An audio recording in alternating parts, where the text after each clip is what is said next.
के अपने TSB YouTube platform पर आपका स्वागत करता हूं। जैसा कि हम लोग LT, EMRS, KBS और NBS के लिए प्रैक्टिस सेशन लेकर चल रहे हैं भूगोल विषय का, तो उसी श्रृंखला में हम आज की श्रृंखला को आगे बढ़ाते हैं और आज हम जो हमारे प्रश्नों की सीरीज है उनकी शुरुआत करते हैं। तो चलिए आगे बढ़ते हैं। हमारा पहला प्रश्न है कि परिहिमानी शब्दावली का प्रचलन किया था। परिहिमानी शब्दावली, पेरीग्लेशियल शब्दावली का प्रचलन किस विद्वान के द्वारा किया गया था? आपको यही बताना है, ठीक है। लोजेंस्की द्वारा, डिटेरा द्वारा, पोल्टियर द्वारा या मॉनीमेकर द्वारा? कौन से ऐसे विद्वान हैं जिनके द्वारा पेरीग्लेशियल शब्दावली का प्रचलन किया गया था? ठीक है। तो जो पेरीग्लेशियल है, ये ग्लेशियर वाले क्षेत्रों के परिधीय क्षेत्रों में जो एरिया होता है उसी को पेरीग्लेशियल एरिया कहते हैं। यहां पर कभी ग्लेशियर का जमाव नहीं हो पाता है, लेकिन यहां तापमान निम्न बना रहता है ना। और ये जो सिद्धांत दिया था, किसने दिया था? लोजेंस्की महोदय द्वारा यह सिद्धांत दिया गया था। लोजेंस्की द्वारा क्या सिद्धांत दिया गया था? पेरीग्लेशियल सिद्धांत दिया गया था। क्लियर है? तो चलिए अगले प्रश्न पर चलते हैं। पेरीग्लेशियल, ठीक है। हमारा अगला प्रश्न है कि निम्नलिखित में से कौन सा एक बहुचक्रीय भूदृश्य का उदाहरण नहीं है? बहुचक्रीय भूदृश्य का उदाहरण नहीं है, प्रश्न पूछ रहा है, ठीक है। अपलेशियन उच्च भूमि, छोटा नागपुर पठार, मैकाल श्रेणी, सुंदरवन। कौन सा भाई बहुचक्रीय भूदृश्य का उदाहरण नहीं है, ये आपको बताना है। जहां पर अपर्दन और निक्षेपण संबंधी गतिविधियां घटती हैं, वहां पर क्या होता है? बहुचक्रीय भूदृश्य दिखाई पड़ते हैं। तो कौन सा इसमें से बहुचक्रीय भूदृश्य नहीं है? अपलेशियन उच्च भूमि में देखेंगे तो यहां पर भी अपर्दन की प्रक्रियाएं चल रही होती हैं। छोटा नागपुर पठार में भी आपको दिखाई पड़ेगा। आपको यहां नदी वेदिकाएं दिखाई देंगी, पाट भूमियां दिखाई देंगी, है ना। साथ ही बीहड़ दिखाई पड़ेंगे, ऐसे ही मैकाल श्रेणी के साथ। लेकिन सुंदरवन जो है यह मैदानी क्षेत्र है। क्या है? मैदानी क्षेत्र है, जो कि गंगा और ब्रह्मपुत्र के लाए गए जलोढ़ निक्षेपों से बना है। तो यहां पर आपको बहुचक्रीय भूदृश्य का उदाहरण नहीं दिखाई पड़ता, बल्कि यहां पर क्या दिखाई पड़ता है आपको? प्लेन एरिया दिखाई पड़ता है, मैदान दिखाई पड़ता है, ठीक है। चलिए, तो यह बहुचक्रीय भूदृश्य का उदाहरण सुंदरवन आपका नहीं है। आइए अगले प्रश्न पर चलते हैं।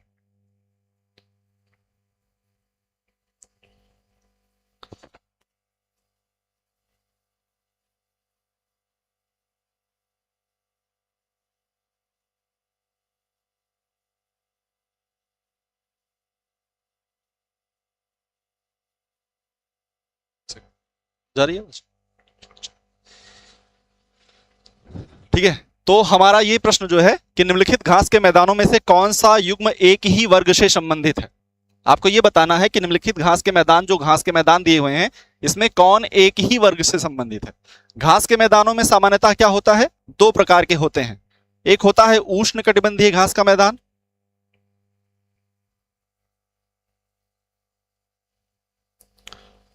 और एक है शीतोष्णकटिबंधीय घास का मैदान। उष्ण और शीतोष्णकटिबंधीय घास के मैदान। अब आपको बताना है कि कौन सा ऐसा वर्ग है जिसमें दोनों उष्णकटिबंधीय हैं अथवा दोनों शीतोष्णकटिबंधीय हैं। ये अगर आप स्पष्ट बता लेते हैं तो समझ लीजिए इस प्रश्न का उत्तर आपका हो जाएगा, ठीक है। चलिए, तो सिंपल सी बात है भाई, ये जो है, अगर हम प्रेरीज की बात करें तो प्रेरीज कैसा है? शीतोष्णकटिबंधीय घास का मैदान है। सवाना कैसा है? उष्ण है। तो ये दोनों तो एक वर्ग से संबंधित होंगे नहीं। ऐसे ही सवाना उष्ण है, स्टेपीज जो है वो शीतोष्ण है, टेम्परेट है, तो ये भी एक वर्ग से संबंधित नहीं होंगे। कंपोज जो है वो उष्ण है, डाउन्स क्या है? ये शीतोष्ण है, तो ये भी विपरीत हो गया। लेकिन सवाना और कंपोज ये दोनों क्या हैं? दोनों उष्णकटिबंधीय घास के मैदान हैं। इसीलिए आपका करेक्ट उत्तर क्या हो जाएगा? सवाना और कंपोज, यानी ऑप्शन सी आपका जो है वो करेक्ट आंसर हो जाएगा। क्लियर है? चलिए अगले प्रश्न पर आते हैं। हमारा अगला प्रश्न है कि पारिस्थितिकी की संकल्पना को विस्तारित किया था किस विद्वान द्वारा भाई? तो बड़ा सिंपल सा प्रश्न है। 1935 में 1935 में एजी टांसले द्वारा क्या किया गया था? पारिस्थितिकी की अवधारणा को विस्तारित किया गया था। क्लियर है? बड़ा सिंपल सा प्रश्न था। चलिए आगे वाले प्रश्न पर चलते हैं। घाटशिला प्रसिद्ध है। घाटशिला, अब इसमें पूछ रहा है कि तांबे के लिए प्रसिद्ध है, बॉक्साइट के लिए प्रसिद्ध है, यूरेनियम के लिए प्रसिद्ध है अथवा कोयले के लिए प्रसिद्ध है। घाटशिला किसके लिए प्रसिद्ध है भाई? किसके लिए? तो घाटशिला तांबे के लिए प्रसिद्ध है, कॉपर के लिए प्रसिद्ध है ना? किसके लिए प्रसिद्ध है? कॉपर के लिए प्रसिद्ध है। कॉपर की माइन है। क्लियर है? चलिए अगले प्रश्न पर चलते हैं। हमारा अगला प्रश्न है कि डॉल्फिन उठान, डॉल्फिन रिज या कटक कह सकते हैं, मध्य अटलांटिक कटक का वह भाग है जो अवस्थित है। हमने ये प्रश्न बहुत बार देख लिया है कि मध्य अटलांटिक कटक जो है, मिड ओशियनिक रिज जो है, उसमें उत्तरी भाग को क्या कहते हैं? डॉल्फिन रिज कहते हैं। विषुवत रेखा के उत्तर में जो है वो डॉल्फिन रिज कहलाता है ना, और विषुवत रेखा से दक्षिण में जो है वो चैलेंजर कहलाता है। उत्तर में क्या कहलाता है? डॉल्फिन। दक्षिण में क्या कहलाता है? चैलेंजर कहलाता है। ग्रीनलैंड और आइसलैंड के मध्य क्या कहलाता है? टेलीग्राफिक कहलाता ना, टेलीग्राफिक। आइसलैंड और स्कॉटलैंड के मध्य क्या कहलाता है?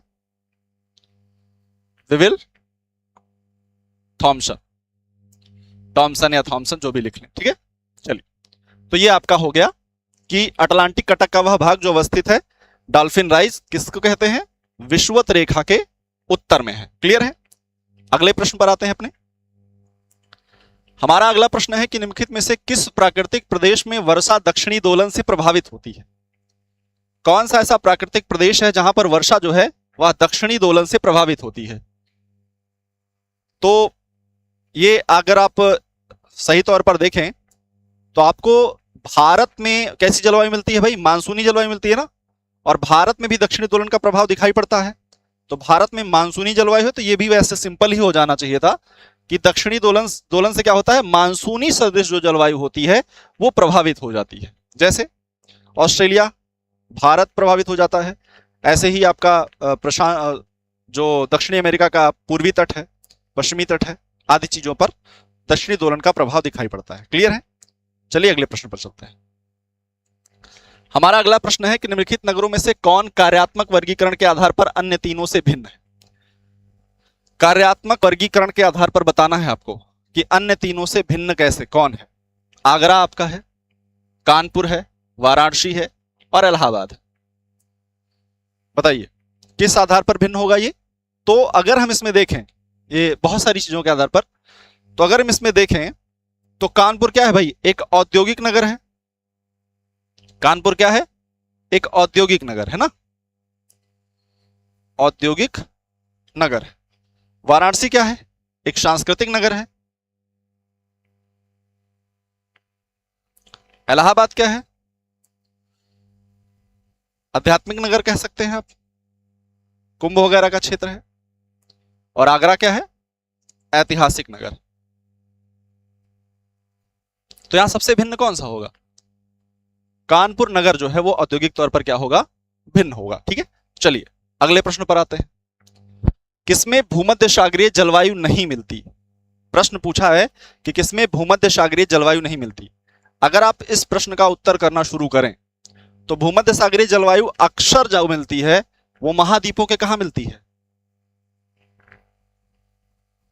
महाद्वीपों के पश्चिमी तट पर मिलती है ना, प्रायः जो ये पाई जाती है महाद्वीपों के पश्चिमी तट पर पाई जाती है। अब अगर हम बात करें मेडागास्कर की, तो मेडागास्कर कहां पड़ रहा है? मेडागास्कर जो है वो आपका पड़ रहा है पूर्वी तट पर। और इसकी अक्षांशीय अवस्थिति भी देखें, क्योंकि 30 डिग्री से लेकर 45 डिग्री अक्षांश तक जो है वो भूमध्य सागरीय जलवायु पाई जाती है। 30 डिग्री से लेकर 45 डिग्री अक्षांश तक भूमध्य सागरीय जलवायु पाई जाती है। तो इस क्रम में क्या होता है कि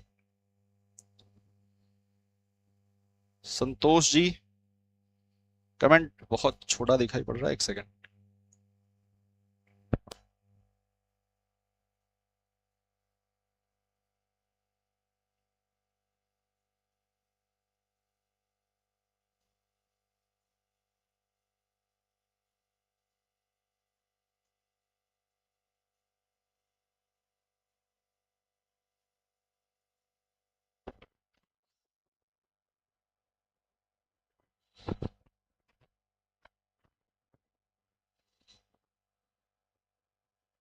थर्टी नाइन का डी, 39 का डी बता रहे हैं।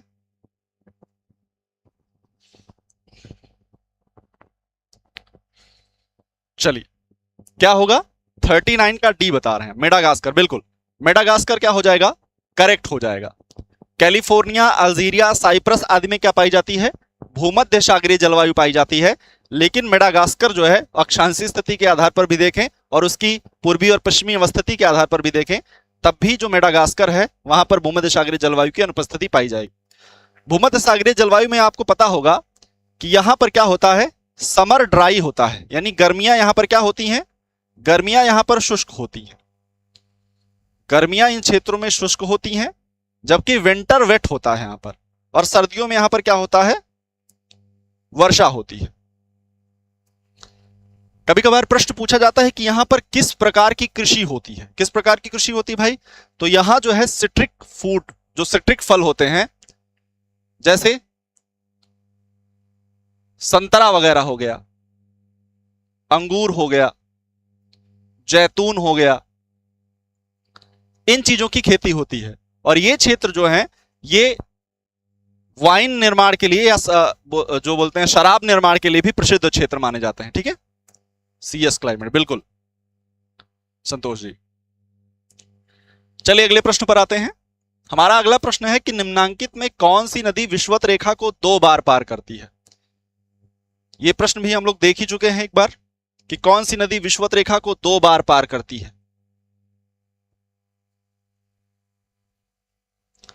0 डिग्री, 23.5 डिग्री उत्तरी, 23.5 डिग्री दक्षिणी, तो ये हमारी मकर रेखा हो गई और ये हो गई हमारी कर्क रेखा। Good evening. खट्टे फल, बिल्कुल संतोष जी, खट्टे फल यहां पर सिट्रिक जो फ्रूट्स हैं वो यहां पर पाए जाते हैं। तो भूमध्य सागरीय प्रदेशों की यह विशेषता होती है कि यहां पर खट्टे फल पाए जाते हैं। ठीक है, अंगूर बहुत ज्यादा मात्रा में होता है, जैतून का उत्पादन बहुत ज्यादा मात्रा में करते हैं ये लोग। कांगो या जायरे, बिल्कुल क्या होगा, कांगो या जायरे रिवर जो है वो भूमध्य रेखा को 2 बार पार करती है। अफ्रीका महाद्वीप की जो कांगो रिवर है वो भूमध्य रेखा को 2 बार पार करती है। ऐसे ही कर्क रेखा की बात करें तो कर्क रेखा को माही रिवर द्वारा 2 बार पार किया जाता है। कौन सी रिवर द्वारा, माही रिवर द्वारा कर्क रेखा को 2 बार पार किया जाता है। बिल्कुल, साथ ही आपकी जो लिम्पोपो रिवर है, लिम्पोपो रिवर द्वारा मकर रेखा को 2 बार काटा जाता है। बड़ा सिंपल सा प्रश्न था, बिल्कुल लिम्पोपो मकर रेखा को 2 बार काटती है और माही जो है वो कर्क रेखा को 2 बार काटती है, जबकि कांगो जो है, ठीक है। चलिए अगले प्रश्न पर आते हैं। हमारा अगला प्रश्न है कि निम्नलिखित में से कौन सा भूगोल के संप्रदाय का मत है कि भूगोल को मानव कल्याण के उद्देश्य का मार्ग प्रशस्त करना चाहिए। बताइए कौन सी विचारधारा है भूगोल की जो यह बताती है कि भूगोल को मानव कल्याण का मार्ग प्रशस्त करना चाहिए। पारिस्थितिकी, अवस्थितिकी, परंपरागत विचारधारा या रेडिकल विचारधारा। अब जो मार्क्सवादी विचारधारा है वो क्या करती है, मानव मात्र कल्याण की बात करती है ना। मार्क्सवादी विचारधारा कैसी होती है, ये मानव कल्याण की बात करती है। और मार्क्सवादी विचारधारा से ओतप्रोत कौन सी विचारधारा होती है, बताइए संतोष जी, क्या होगा करेक्ट, क्या करेक्ट होगा भाई इसमें।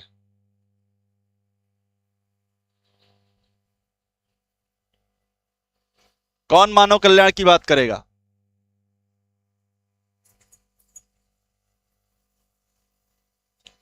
अगर आप इतिहास के परिप्रेक्ष्य में भी देखें तो जो क्रांतिकारी थे, देश के क्रांतिकारी, वो किसकी बात करते थे? मानव कल्याण की बात करते थे। तो इस हिसाब से जो क्रांतिकारी या रेडिकल विचारधारा है, ये क्या करेगी? भूगोल को मानव कल्याण के उद्देश्य का मार्ग प्रशस्त करने की बात करेगी। उसका ये कहना होगा कि भूगोल जो है वह मानव हित में ज्यादा कार्य करे, या भूगोल के जरिए मानव हित को ज्यादा सुदृढ़ किया जाए। यह विचारधारा किसकी है? रेडिकलाइज जो विचारधारा है, ये उसको पोषित करती है। ठीक है, बिल्कुल 41 का डी होगा। चलिए अगले प्रश्न पर आते हैं। लौह अयस्क के सर्वाधिक भंडार पाए जाते हैं ब्राजील में, भारत में, रूस में, संयुक्त राज्य अमेरिका में। सिंपल सा प्रश्न है। लौह अयस्क के सर्वाधिक भंडार कहां पाए जाते हैं भाई? बताइए। ब्राजील में, भारत में, रूस में, संयुक्त राज्य अमेरिका में।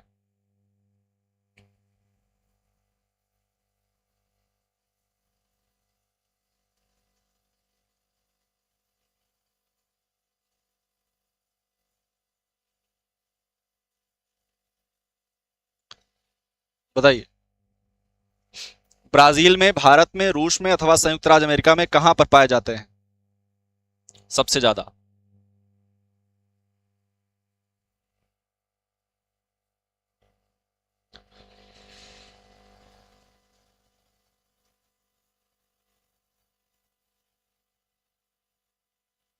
आवाज वगैरह संतोष जी बताइएगा, क्लियर जा रही है?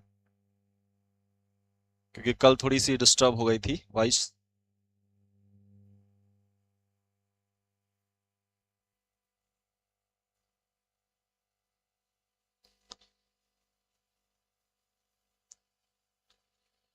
चलिए, अगर ऐसे देखा जाए तो लौह अयस्क के सर्वाधिक भंडार कहां पाए जाते हैं? ऑस्ट्रेलिया में पाए जाते हैं। कहां पाए जाते हैं? ऑस्ट्रेलिया में।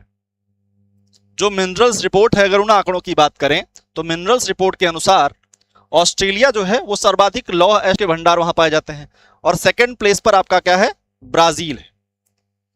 ऑस्ट्रेलिया, ब्राजील, थर्ड की बात करेंगे तो रूस है। तो क्योंकि यहां ऑस्ट्रेलिया नहीं है तो उत्तर क्या हो जाएगा?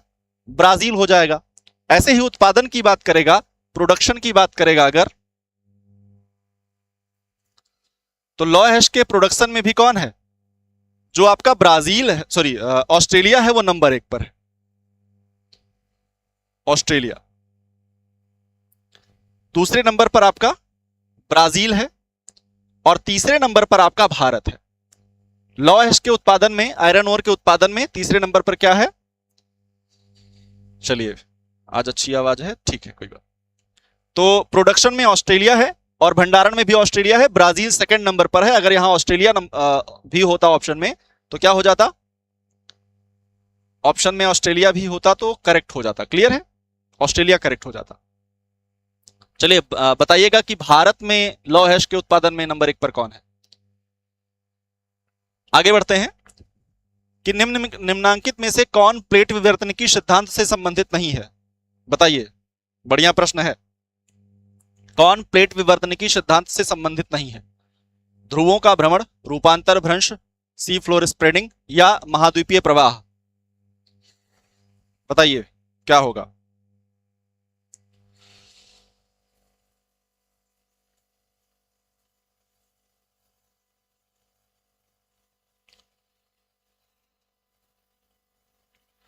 क्या करेक्ट होगा?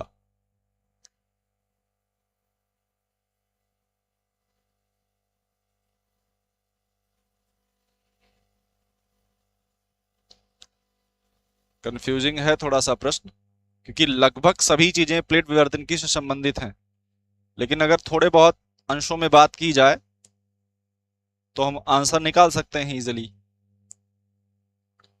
मतलब थोड़े माइन्यूट सी चीजों पर ध्यान देते हुए।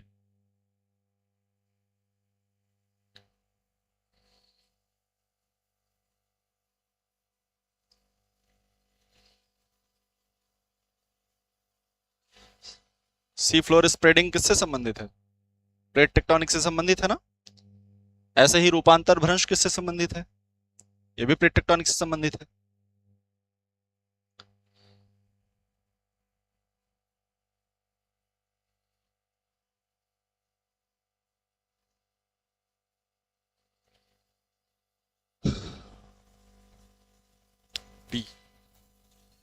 बिल्कुल, अगर सूक्ष्मता से अवलोकन करें तो ये चुंबकीय क्षेत्र के से संबंधित हो जाएगा। हालांकि ये भी कहीं ना कहीं संबंधित है प्लेट टेक्टोनिक से, लेकिन ये इनडायरेक्ट तौर पर संबंधित है, ना कि डायरेक्टली संबंधित है। क्लियर है? तो ये आपका करेक्ट हो जाएगा। चलिए अगले प्रश्न पर आते हैं। प्रश्न है कि निम्नांकित में से कौन सी नदी हिमालय से परे की नदी है? हिमालय से परे या हिमालय के पार, जिसको क्या बोलते हैं? कौन सी ऐसी नदी है जो हिमालय के पार से आती है? क्या होगा करेक्ट? सिंपल सा सवाल है। गंगा, यमुना, सतलज, रावी। बी। किसका बी दे रहे हैं संतोष जी? प्रश्न संख्या के साथ दीजिए आंसर। बी किसका करेक्ट है भाई?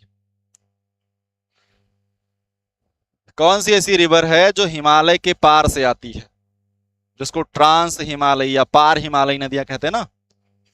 पार हिमालयी नदियां कौन सी हैं? सतलज, गंगा, यमुना, रावी।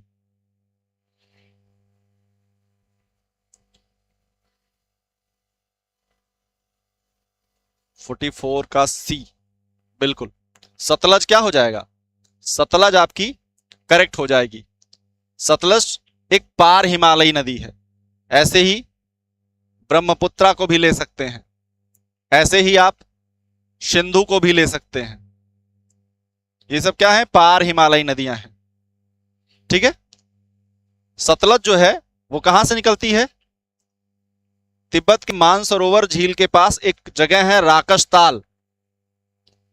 राकसताल से निकलती है और राकसताल से निकलकर ये कुछ दूरी तक सिंधु के समानांतर बहती है, लगभग 450 किलोमीटर तक। उसके बाद जो है यह भारत में प्रवेश करती है और शिपकीला दर्रे से होकर भारत में प्रवेश करती है। किस दर्रे से?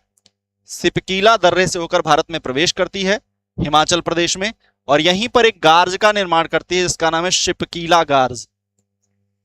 शिपकीला गार्ज। और आगे चलकर ये नदी जो है मिठानकोट में सिंधु से मिल जाती है।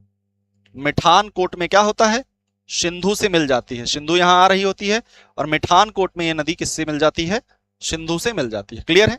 चलिए, और आगे जाकर फिर सिंधु जो है वो कराची के निकट पाकिस्तान में अपना मुहाना बनाती है। अगले प्रश्न पर आते हैं। गंगा के विषय में आप जानते ही हैं, उत्तर भारत की जीवन रेखा है, कहां से निकल रही है, कहां को जा रही है, किस नाम से कहां गिर रही है। रावी के बारे में आप जानते ही हैं, है ना? रावी क्या है? सिंधु की सहायक नदी है ना? चलिए अगले प्रश्न पर आते हैं। हमारा अगला प्रश्न है कि निम्नलिखित में से किसे पर्यावरण के मूल संघटकों में नहीं सम्मिलित किया जाता है? पर्यावरण के मूल संघटक में किसे नहीं सम्मिलित किया जाता भाई? पर्यावरण के मूल संघटक कौन कौन से हैं और किसे इसमें सम्मिलित नहीं किया जाता? पर्यावरण के संघटक मेजरली 3 होते हैं ना, मुख्यतः 3 होते हैं। कौन कौन से और कौन इनमें से मूल संघटक में शामिल नहीं है? चलिए बताइए, कौन सा मूल संघटक में शामिल नहीं है? अजैविक संघटक, मृदा, वायु, जल। जैविक संघटक पेड़ पौधे, है ना, जीव। ऊर्जा संघटक सूर्य वगैरह, भूतापीय ऊर्जा वगैरह। स्थानिक संघटक बताइए क्या नहीं शामिल है? 45 का बताइए क्या करेक्ट होगा?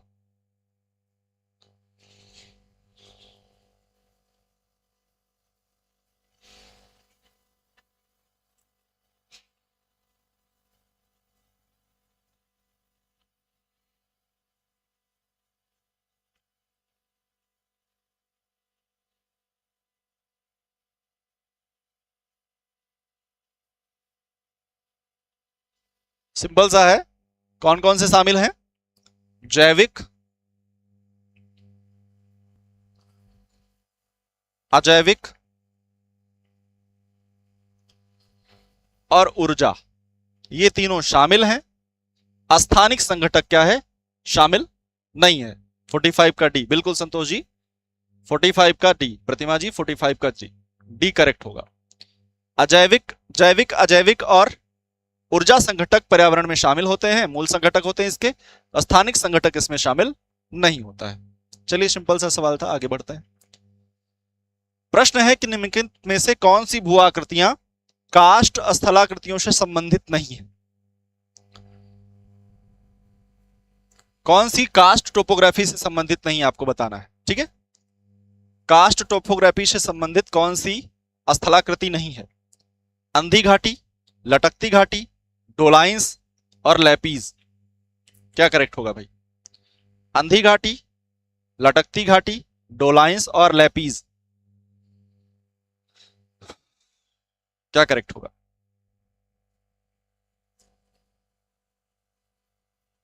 आंसर करिएगा।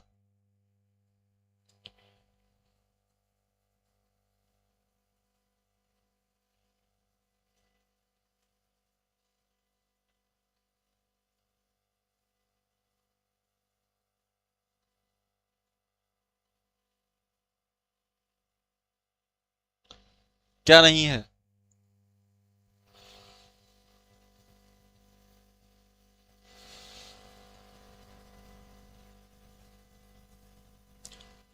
कास्ट प्रदेश चूना प्रधान क्षेत्रों को कहते हैं ना, चूना प्रधान क्षेत्रों को कहते हैं। इन्हीं कास्ट प्रदेशों में आपने देखा होगा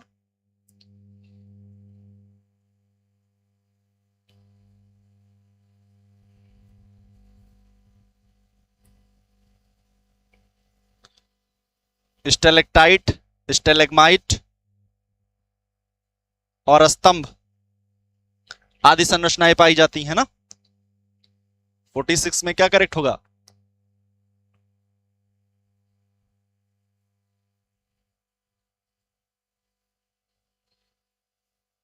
तो ये चूना प्रधान क्षेत्र होते हैं। और लैपीज जो है, लैपीज, डोलाइंस,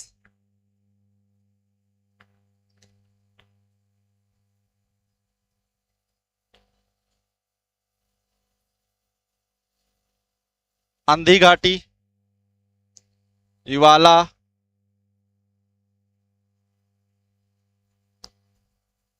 पॉलेज, जिसको राजकुंड आप कहते हैं, राजकुंड, शकुंड जिसको आप कहते हैं, शकुंड है ना, ऐसे sinkhole, collapse sinkhole आदि तो पाए जाते हैं। लेकिन जो लटकती घाटी है, अरुण जी क्या डिलीट कर दिया भाई? 46 का बी, बिल्कुल 46 का बी होगा। लटकती घाटियां जो हैं ये हिमनदों से निर्मित होती हैं। किससे निर्मित होती हैं? हिमनदों से निर्मित होती हैं। बाकी अंधी घाटियां, डोलाइंस, लैपीज, युवाला और पॉलेजे आदि जो चीजें हैं ये सब किससे बनती हैं? स्टेलेक्टाइट,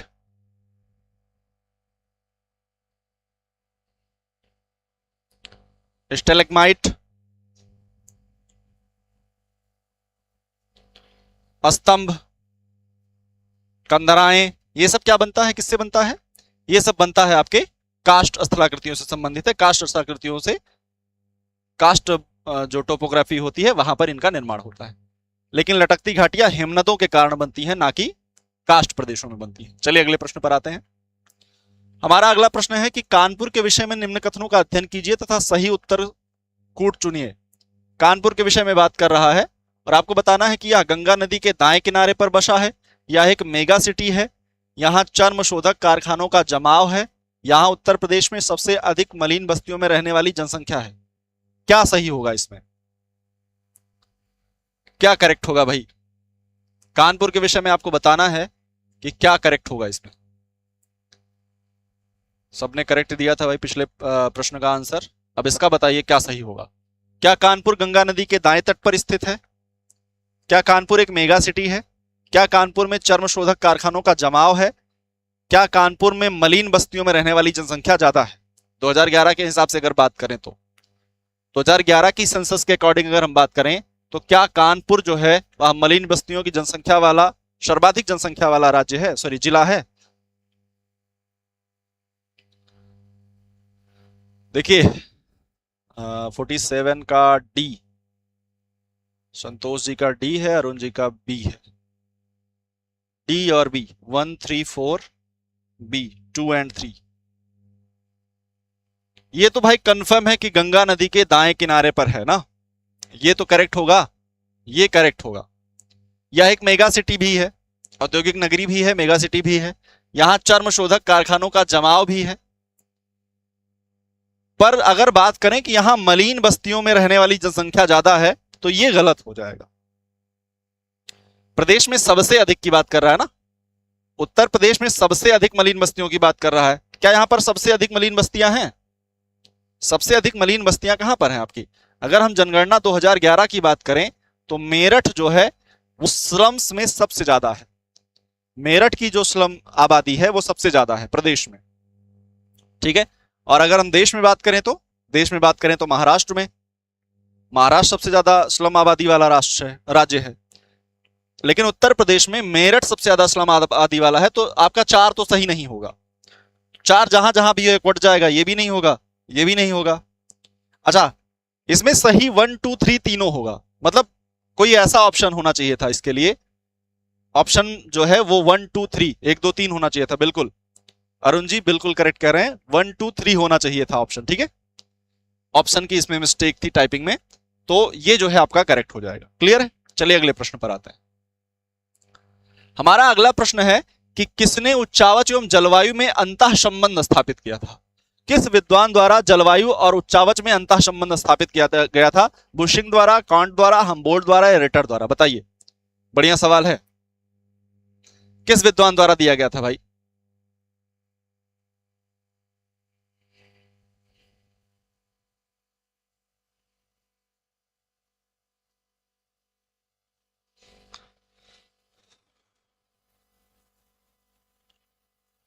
जलवायु एवं उच्चावच में अंतः संबंध स्थापित किया गया था किस विद्वान द्वारा? कांट, हम्बोल्ट, रिटर, बुशिंग, कौन है? 48 का ए। और लोग क्या दे रहे हैं भाई आंसर? और लोगों का आंसर क्या है? संतोष जी, प्रतिमा जी बताइए, क्या ए करेक्ट होगा?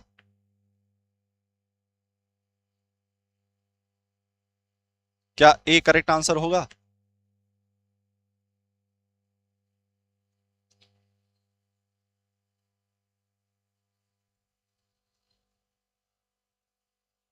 गुड इवनिंग अरुण जी, बताइए। हम्बोल्ट का है भाई कथन, ये किसका है? हम्बोल्ट ने किया था ऐसा। हम्बोल्ट ने क्या किया था?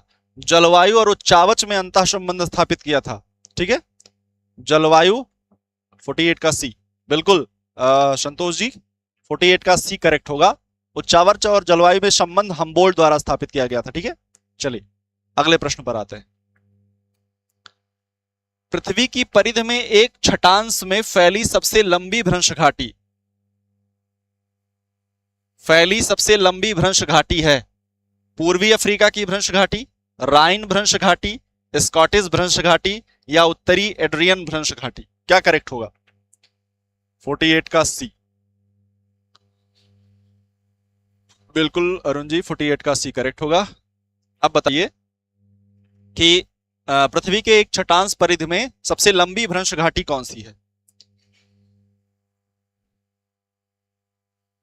सत्य प्रकाश ए,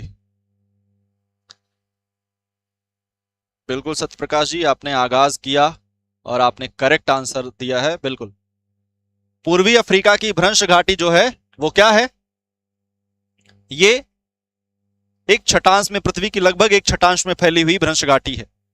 आप सोमालियन प्लेट की बात करें, अरेबियन प्लेट की बात करें और न्यूबियन प्लेट की बात करें तो ये तीनों वहां पर अलग होती दिखाई पड़ रही हैं, तीनों अलग होती दिखाई पड़ रही हैं। तो अफ्रीका के पूर्वी भाग में एक नए महाद्वीप के निर्माण की अवस्था समझ लीजिए चल रही है। एक नया महाद्वीप बनेगा, ये उत्तर पूर्व की तरफ प्रवाहित होंगे और बीच में एक सागर भी छोटा सा बनेगा, है ना। तो जो आपका पूर्वी अफ्रीका का रिफ्ट है वो क्या है, इसका करेक्ट उत्तर हो जाएगा। चलिए अगले प्रश्न पर आते हैं। क्षेत्रीय विभेदन का संकल्प प्रतिपादित किया था हम्बोल्ट ने, हार्टसोन ने, शावर ने अथवा चोरले ने? बताइए।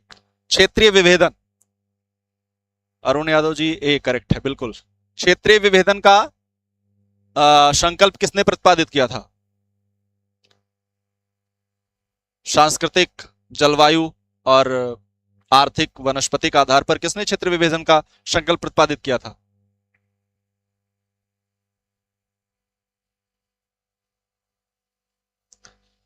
सत्यप्रकाश जी बी। किसका बी है भाई? सत्यप्रकाश जी बी किसका बता रहे हैं आप?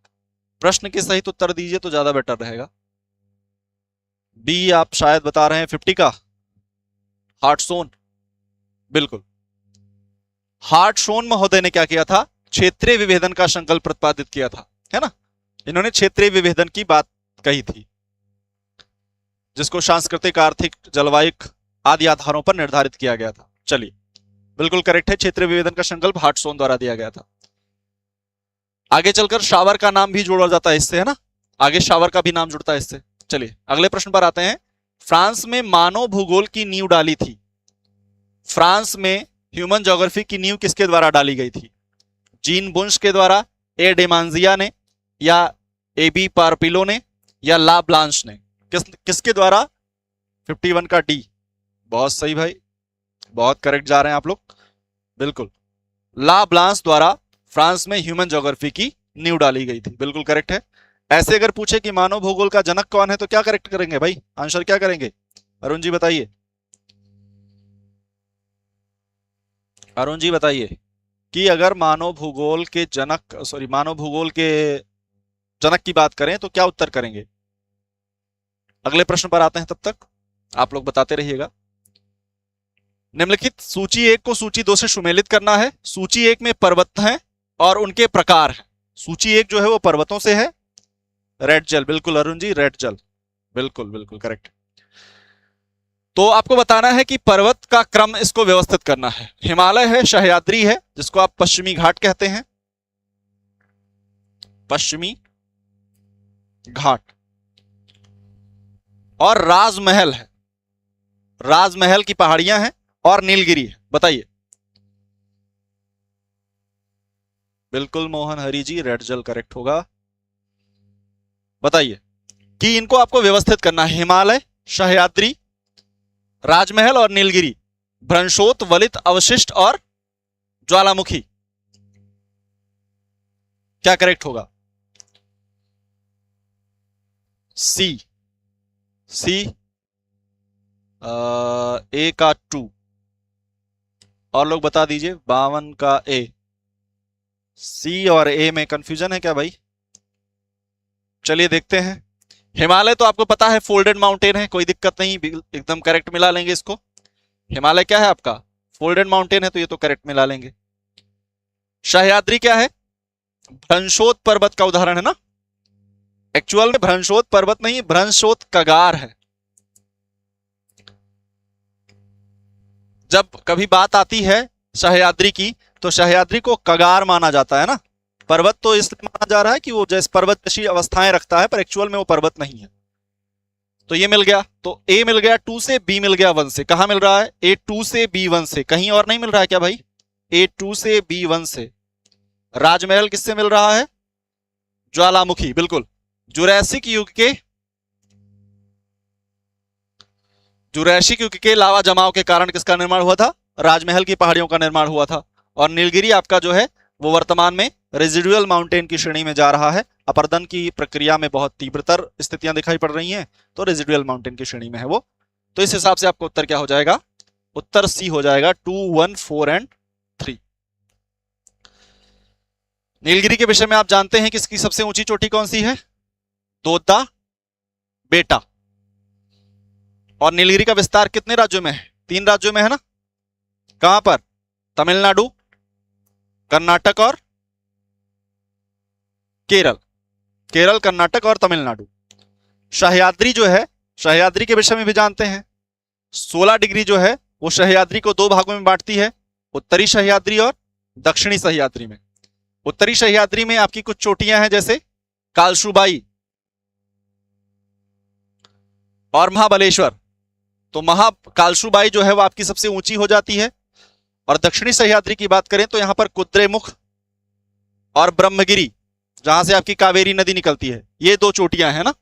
चलिए, दोदा बेटा 2637 मीटर, बिल्कुल। अब हम लोग आते हैं अगले प्रश्न पर। हिमालय के विषय में आप जानते ही हैं कि विश्व की सबसे ऊंची चोटियां जो है वो कहां पाई जाती हैं? हिमालय में पाई जाती हैं, माउंट एवरेस्ट वगैरह। हमारा अगला प्रश्न है कि गोंडवाना लैंड के टूटने का क्रम प्रारंभ हुआ, यह प्रश्न पहले भी हो चुका है, पर्शियन युग में, जुरैसिक युग में, क्रेटेशियस युग में या ट्रियासिक युग में? बताइए, जुरैसिक, क्रेटेशियस, ट्रियासिक, किसमें हुआ था? जुरैसिक युग में, क्रेटेशियस युग में या ट्रियासिक युग में? हम सबको पता है कि जब हमारी पृथ्वी के सभी महाद्वीप एक समूह में थे, एक अवस्था में थे, बिल्कुल।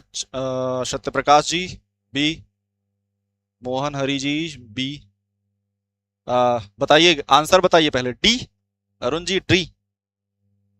नहीं, डी नहीं होगा अरुण जी, जुरैसिक इरा ही होगा, है ना।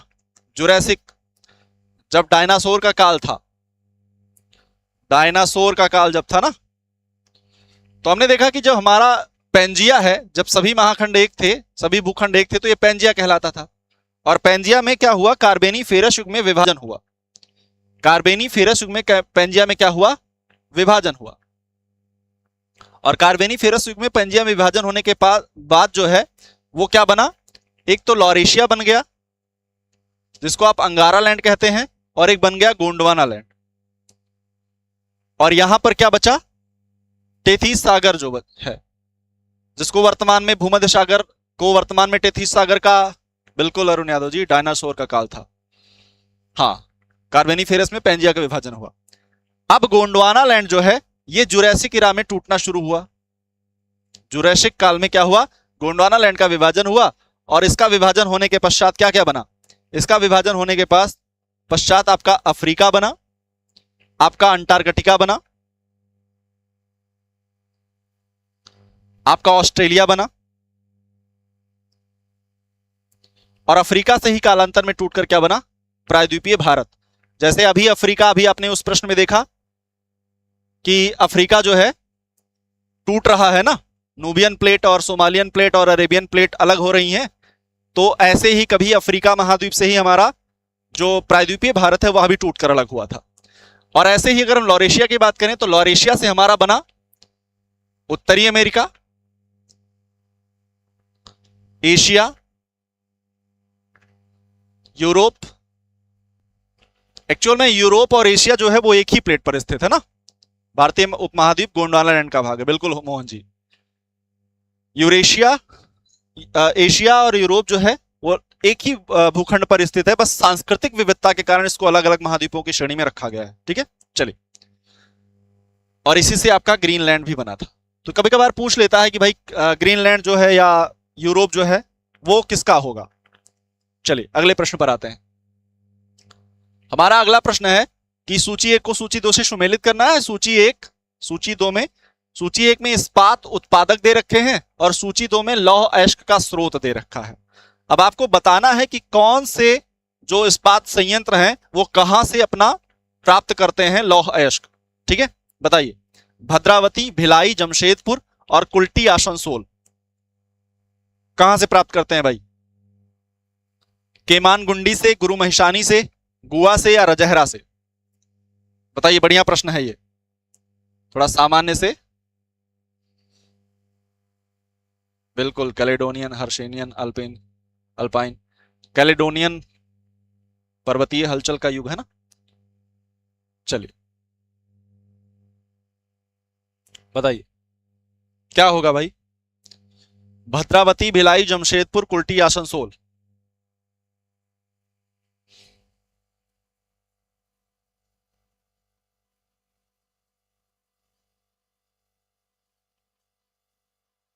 क्या करेक्ट होगा?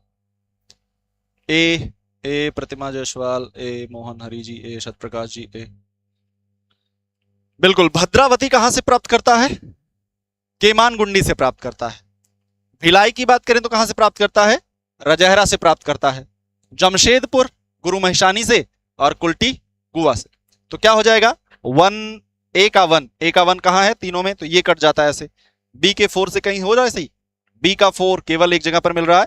तो इस आधार पर अगर दो भी आपको पता होता तब भी आप उत्तर कर ले जाते इसका। ठीक है, बिल्कुल। चलिए अगले प्रश्न पर चलते हैं। बेबर महोदय का इसी पर सिद्धांत है ना कि क्या होता है, कच्चे माल से निकटता परिवहन लागत को ध्यान में रखते हुए उद्योगों की स्थापना होती है ना। तो ये जो उद्योग हैं ये कैसे उद्योग हैं? यहां पर आपको ये दिखाई पड़ेगा कि जैसे मेजरली देखा जाए तो अगर आप 9 टन कच्चा माल लाते हैं तो उससे 1 टन आपका लौह तैयार होता है।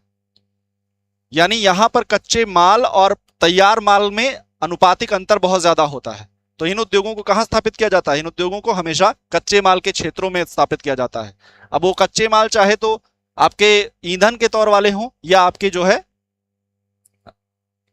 ओर वाले हों, तो आपको दोनों में से जहां आपको लगे कि जिनसे हमारी परिवहन लागत बच सकती है उन आधारों पर आप इसको डिसाइड कर लेते हैं। चलिए अगले प्रश्न पर आते हैं। हमारा अगला प्रश्न है कि निम्नलिखित में से कौन सा युग्म सही सुमेलित है? सतलज, चंबल, रिहंद और कृष्णा दे रखी हैं। दूसरी तरफ कुछ डैम दे रखे हैं, गोविंद वल्लभ पंत सागर, गांधी सागर, गोविंद सागर और राणा प्रताप सागर। बताइए, सरल सा सवाल है, कौन सा युग्म सही सुमेलित है बताना है आपको। कौन सा युग्म सही सुमेलित है? जमशेदपुर टाटा।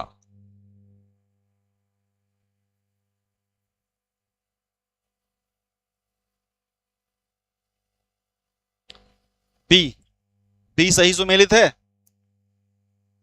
अरुण जी का बी। और लोग बताइए भाई, सत्यप्रकाश जी का बी। और लोग बताइए क्या करेक्ट होगा? ए। अरुण जी किसका ए बता रहे हैं? सतलज, गोविंद वल्लभ पंत सागर। यहां देखिए कंफ्यूजन की स्थिति है। यहां एक कंफ्यूजन ये हो जाता है कि गोविंद वल्लभ पंत सागर और गोविंद सागर दो अलग अलग चीजें हैं। गांधी सागर, राणा प्रताप सागर, जवाहर सागर चंबल नदी पर। बिल्कुल अरुण जी, चंबल नदी पर है ये, है ना। जवाहर सागर और राणा प्रताप सागर राजस्थान में, और गांधी सागर कहां है? मध्य प्रदेश में है आपका। तो सतलज नदी पर गोविंद वल्लभ पंत सागर नहीं है। गोविंद वल्लभ पंत सागर, गोविंद वल्लभ पंत जो है ये यूपी के पहले मुख्यमंत्री है ना, यूपी के पहले सीएम है। तो इनके नाम पर जो होगा वो यूपी में बनेगा। और यूपी में कौन सी परियोजना है? रिहंद परियोजना जो है वो यूपी में है। तो गोविंद वल्लभ पंत सागर का संबंध किससे होगा? रिहंद नदी से होगा।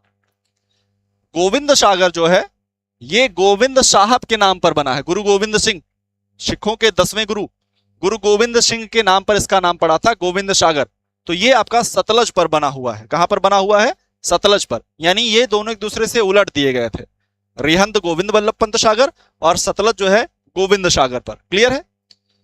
फिर कृष्णा आपका राणा प्रताप सागर कृष्णा पर नहीं है, बल्कि किस पर है भाई? ये चंबल पर है, चंबल पर। जबकि चंबल पर गांधी सागर है। तो चंबल पर गांधी सागर, जैसा कि आप लोग बता रहे हैं, गांधी सागर एमपी में, जवाहर सागर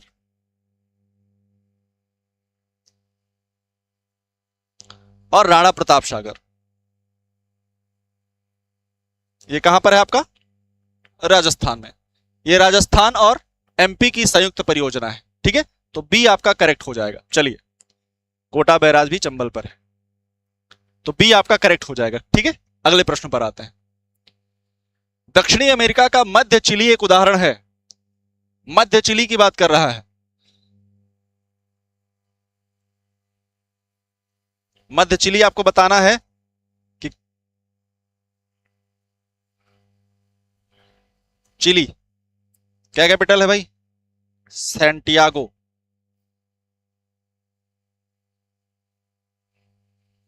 बताइए, 55 का बी, 56 का बताइए क्या होगा? 56 का क्या होगा भाई?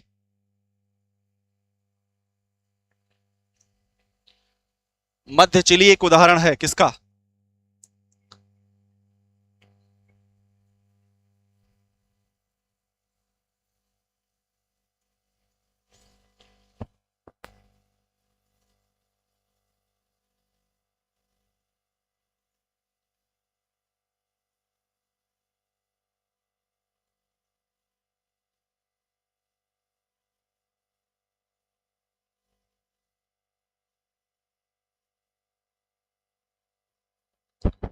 मध्य चिली, CS प्रकार की जलवायु है मोहन जी, बिल्कुल बिल्कुल, बहुत करेक्ट जा रहे हैं आप लोग। क्या होगा? भूमध्य सागरीय प्रदेश का उदाहरण है ना ये। मध्य चिली क्या है? भूमध्य सागरीय प्रदेश का है।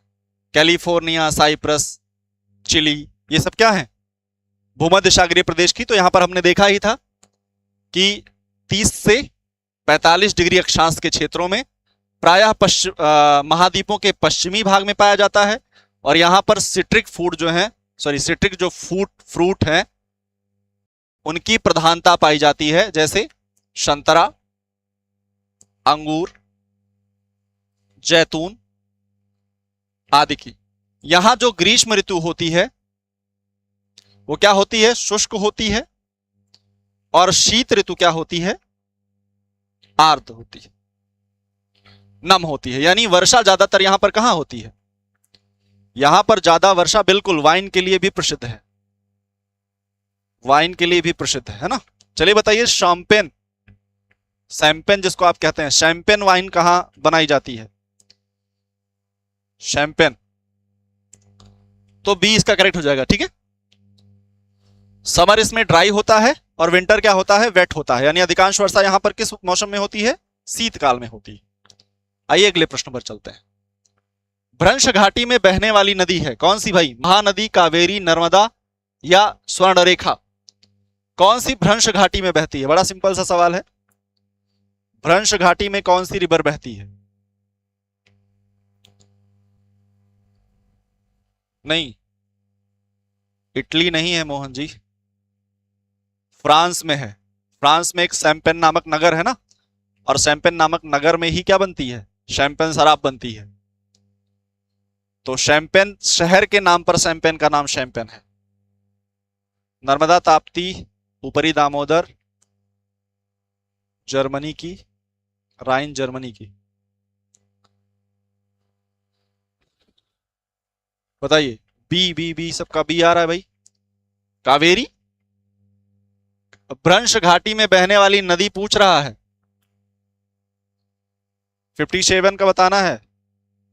भ्रंश घाटी में बहने वाली नदी। आप लोग प्रश्न संख्या लिखकर अगर करेंगे तो ज्यादा सही रहेगा। आप कोई बी बता रहा है, कोई सी बता रहा है, क्या करेक्ट होगा क्लियर नहीं हो पा रहा है ना। आप लोग क्या बता रहे हैं बताइए, क्या करेक्ट होगा भाई? 57 का सी, बिल्कुल 57 का सी होगा। नर्मदा, अच्छा ऊपर नर्मदा ताप्ती जो बता रहे थे, बिल्कुल नर्मदा तापी आदि नदियां जो हैं वो कहां बहती हैं? भ्रंश घाटी में बहती हैं। अगर हम बात करें भारत की, तो भारत में आपको पता होगा कि मैकाल श्रेणी पर एक अमरकंटक की चोटी है। अमरकंटक, यहां विंध्याचल है आपका, और इसी अमरकंटक चोटी से एक नदी निकलती है जिसका नाम है नर्मदा, जो कि आकर खंबात की खाड़ी में आपके गिर जाती है। और खंबात की खाड़ी में क्या बनाती है? ये ज्वारनद मुख बनाती है, एस्चुरी का निर्माण करती है, ठीक है। और तापी नदी भी जो है वो भी खंबात की खाड़ी में आती है, और यह सतपुड़ा और अजंता के मध्य भ्रंश घाटी में बहती है। सतपुड़ा और अजंता के मध्य भ्रंश घाटी में बहती है, बिल्कुल। विंध्य और सतपुड़ा के बीच में नर्मदा, और सतपुड़ा और अजंता के मध्य में तापी बहती है ना। तो ये जो है वो आपकी खंबात की खाड़ी में गिरने वाली नदियां हैं, और यही प्रमुख नदियां हैं जो कि पूरब से पश्चिम बहती हैं। जो हमारे प्रायद्वीपीय पठार की ढाल है उसके विपरीत ढाल में ये बहती है। चलिए अगले प्रश्न पर आते हैं। हमारा अगला प्रश्न है कि भारत में प्रवेश करने वाले पश्चिमी विक्षोभ उत्पन्न होते हैं अरब सागर में, अंध महासागर में, भूमध्य सागर में अथवा हिंद महासागर में। यह भी प्रश्न एक बार हो चुका है। सिंपल सा प्रश्न है कि पश्चिमी विक्षोभ कहां उत्पन्न होते हैं? वेस्टर्न डिस्टर्बेंस, जिसको आप क्या कहते हैं? शीतोष्ण कटिबंधीय चक्रवात की श्रेणी में रखते हैं। शीतोष्ण कटिबंधीय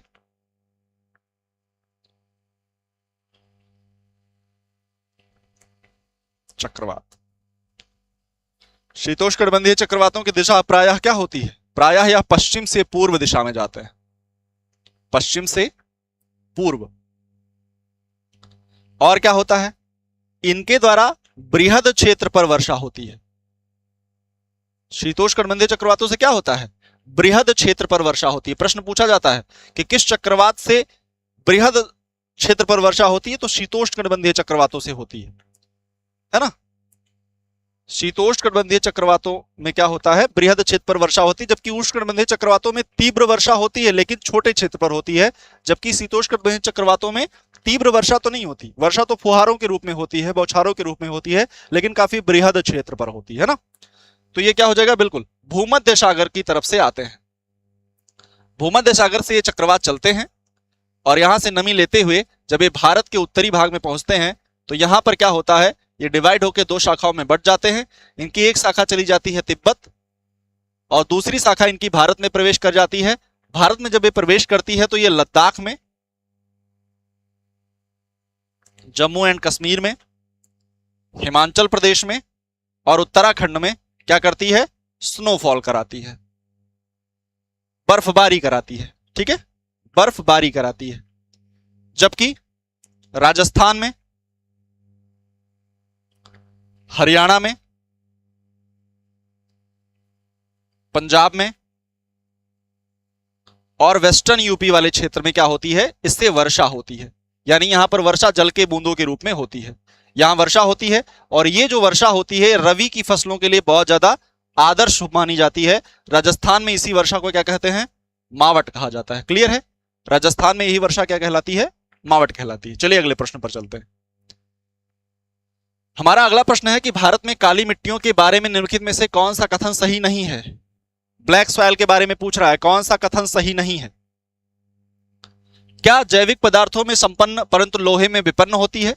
क्या यहां जैविक पदार्थ ज्यादा पाए जाते हैं और लौह अंश जो है वो कम पाए जाते हैं? क्या बेसाल्टिक चट्टानों पर विकसित हुई है? महाराष्ट्र में ये खूब फैली हुई है, इसे स्वतः जुताई वाली मृदा कहते हैं। बताइए कौन सा करेक्ट होगा? क्या करेक्ट होगा भाई? बिल्कुल, राजस्थान में से मावट कहते हैं अरुण जी।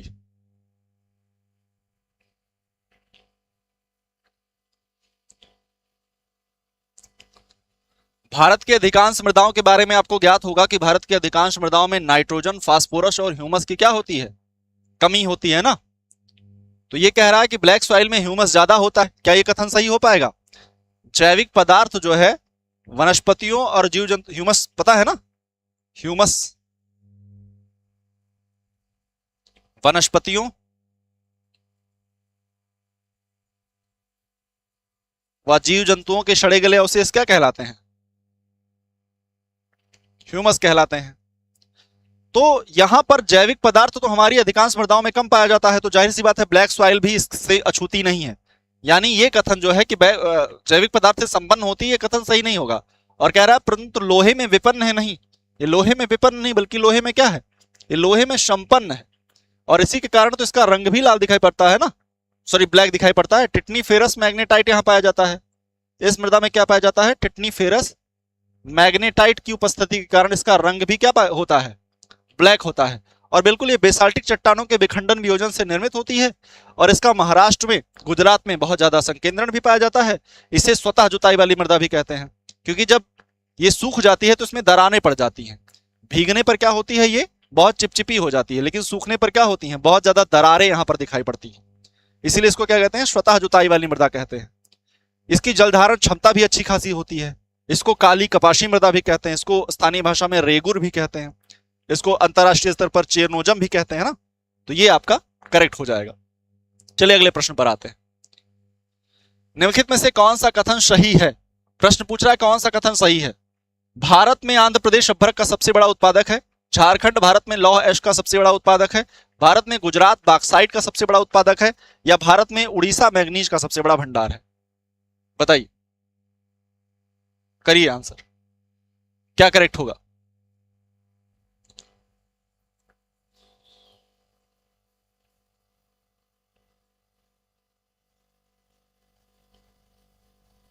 क्या करेक्ट होगा भाई?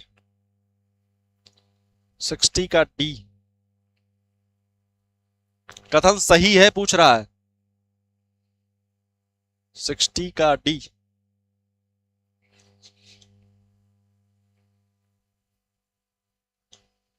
उड़ीसा मैग्नीज का सबसे बड़ा भंडार है कि मध्य प्रदेश है भाई? एमपी, मध्य प्रदेश, बताइए। लौह अयस्क का सबसे बड़ा उत्पादक झारखंड है कि उड़ीसा है? उड़ीसा है ना। देखो अभ्रक के मामले में, बिल्कुल अभ्रक के मामले में दो राज्य ऊपर नीचे होते रहते हैं, एक तो झारखंड और सॉरी एक तो राजस्थान और एक आपका आंध्र प्रदेश। तो जो वर्तमान एकदम लेटेस्ट रिपोर्ट है उसके अकॉर्डिंग देखिए 2022-23 के मिनरल्स डेटा को अगर आप देख रहे होंगे तो वहां पर राजस्थान होगा, लेकिन अभी वर्तमान में जो एग्जैक्ट स्थिति है वहां पर आंध्र प्रदेश जो है अभ्रक का सबसे बड़ा उत्पादक है, और भंडारण भी अभ्रक का सबसे ज्यादा कहां पर है? आंध्र प्रदेश में है। तो इस हिसाब से ये करेक्ट हो जाएगा, ठीक है, इस हिसाब से क्या हो जाएगा? ए ऑप्शन करेक्ट हो जाएगा। क्लियर है? चलिए अगले प्रश्न पर आते हैं। हमारा अगला प्रश्न है कि निम्नलिखित में से सूची 1 को सूची 2 से सुमेलित करना है। आपको कुछ संयंत्र दे रखे हैं और उनमें एनर्जी का टाइप दे रखा है कि वो किस प्रकार की है। न्यूक्लियर एनर्जी है, हाइड्रो इलेक्ट्रिसिटी है, या फिर थर्मल है, या फिर आपकी सोलर है। बताइए क्या होगा? कालागढ़, ग्वाल पहाड़ी, तारापुर, पथरी, आणविक, तापीय, जलीय और सौर। इसमें से किसी एक को जानते हो तो हो सकता आपका आंसर आ जाए बहुत इजी। मिलाइए, बहुत सिंपल सा सवाल है।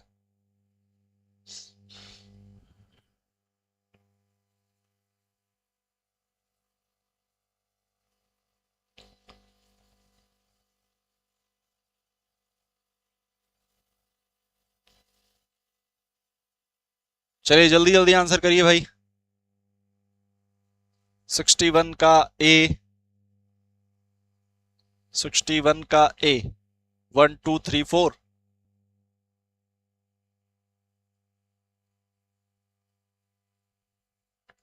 1 2 3 4 सी। 61 का ए, और लोग बताइए भाई। 61 का ए, अरुण जी का तो ए आ रहा है, और लोग बताइए क्या है, क्या करेक्ट होगा? 728 बताइए। 61 का सी, सी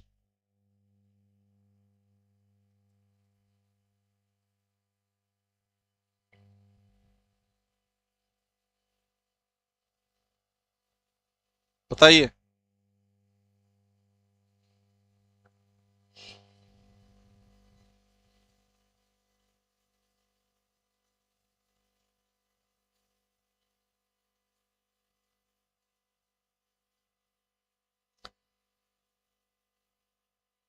सिक्सटी वन का डी। अरे भाई सिंपल सी बात है, तारापुर परमाणु संयंत्र के बारे में सब जानते हैं। तारापुर को मिला लीजिए। तारापुर किससे मिल गया? आणविक से मिल गया, न्यूक्लियर एनर्जी से मिल गया। अब देखिए सी किससे मिल रहा है? C1 से मिल रहा है, कहीं पर एक ही जगह पर मिल रहा है। जाहिर सी बात है डी क्या क्या हो जाएगा? करेक्ट हो जाएगा। कालागढ़ जो है आपका, ये क्या है? हाइड्रो इलेक्ट्रिसिटी संबंधित है, ठीक है। और आपका ग्वाल पहाड़ी किससे है? सोलर से संबंधित है। आपका पथरी किससे है? थर्मल से संबंधित है। तारापुर एक सिंपल सा जानते होंगे, तारापुर प्रसिद्ध भी था, है ना। तारापुर के आधार पर आप इसको बहुत इजीली कर भी सकते थे। चलिए अगले प्रश्न पर आते हैं। पर्वतों की उत्पत्ति का रेडियो धर्मिता सिद्धांत संबंधित है। अब भाई भूगोल वाले से इस प्रश्न के बारे में गलती तो एकदम नहीं स्वीकार होगी। रेडियो धर्मिता सिद्धांत पर्वतों की उत्पत्ति के संदर्भ में किससे संबंधित है? जॉली का है, होम्स का है, डेली का है, या कोबर का है? बताइए। इसमें आप जेफरीज, कोबर आदि को पढ़ते हैं ना, तो बताइए क्या होगा करेक्ट? रेडियो धर्मिता सिद्धांत पर्वतों की उत्पत्ति के संदर्भ में किसके द्वारा दिया गया था?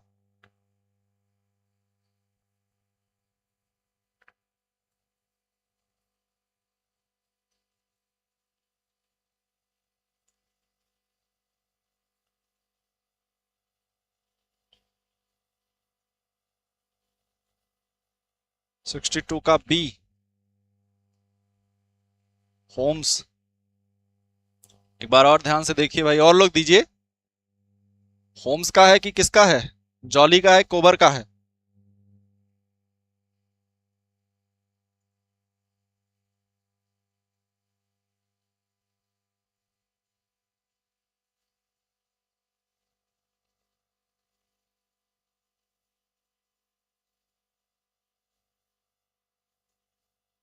बताइए 62 का बी। आप ही ए भी डी भी दे रहे हैं, आप ही बी भी दे रहे हैं, क्या बात है अनुभव जी? किसका होगा? और लोग बताइए, अरुण जी क्या है, क्या करेक्ट है? 62 का क्या करेक्ट है भाई? ये तो गलत नहीं करना चाहिए यार।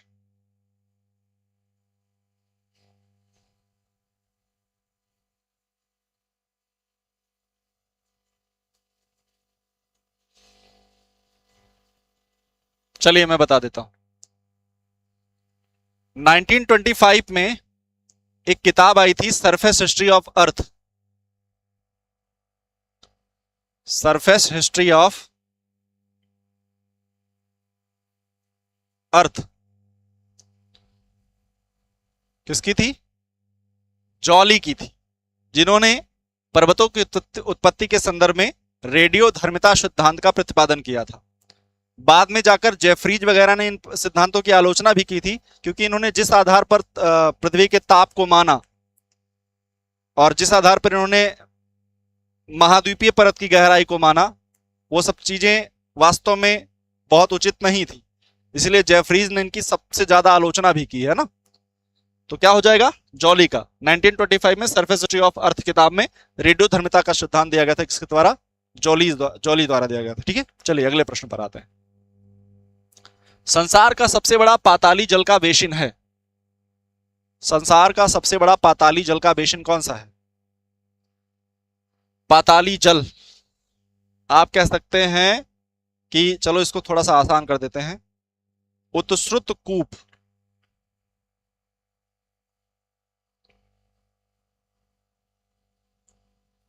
उत्सृत कूप, पाताल तोड़ कुएं। क्या होगा? उत्तरी भारत के मैदान में, संयुक्त राज्य अमेरिका के बृहत मैदान में, उत्तरी सहारा में, या ऑस्ट्रेलिया के बृहत बेसिन में? ऑस्ट्रेलिया के ग्रेट बेसिन, कौन सा होगा सबसे बड़ा पाताली जल का बेसिन है? पाया तो लगभग आपके तराई क्षेत्र में भी पाया जाता है। अगर हम मैदानों की बात करें तो मैदानों में, भाबर के मैदानों से निकलने के बाद जब नदियां तराई क्षेत्रों में पहुंचती हैं तो यहां पर भी आपको अबेलिंग, उत्सृत कूप दिखाई पड़ते हैं। लेकिन सबसे बड़ा पूछ रहा है ना, सबसे बड़ा पूछ रहा है, तो क्या हो जाएगा? चलिए ये आपका हो जाएगा ऑस्ट्रेलिया का ग्रेट बेसिन। ऑस्ट्रेलिया के ग्रेट बेसिन में क्या होता है? पाताली जल का सबसे बड़ा बेसिन पाया जाता है। ऑस्ट्रेलिया का जो पूर्वी भाग है वहां पर आपको क्या मिलता है? सबसे बड़ा पाताली जल का बेसिन मिलता है। चलिए अगले प्रश्न पर चलते हैं। हमारा अगला प्रश्न है कि कालाहारी मरुस्थल अवस्थित है। बड़ा सिंपल सा सवाल है भाई। कालाहारी मरुस्थल के बारे में बात कर रहा है, वही मरुस्थल जहां पर बुशमैन जनजाति पाई जाती है। कौन सी जनजाति पाई जाती है? बुशमैन, जिसके विषय में हमने देखा था कि यह शिकार पर मुख्यतः निर्भर रहती है। किस पर? शिकार पर निर्भर रहती है। साथ ही ये चींटियों की चटनी भी खाती है। चींटियों की चटनी। और क्या करती है? मछली पकड़ती है और मछली पकड़कर उसको चींटियों की चटनी के साथ लपेटकर और बहुत अच्छे से खा जाती है। तो कालाहारी मरुस्थल में बुशमैन जनजाति पाई जाती है। और कालाहारी मरुस्थल 3 देशों में विस्तृत माना जाता है, नामीबिया में,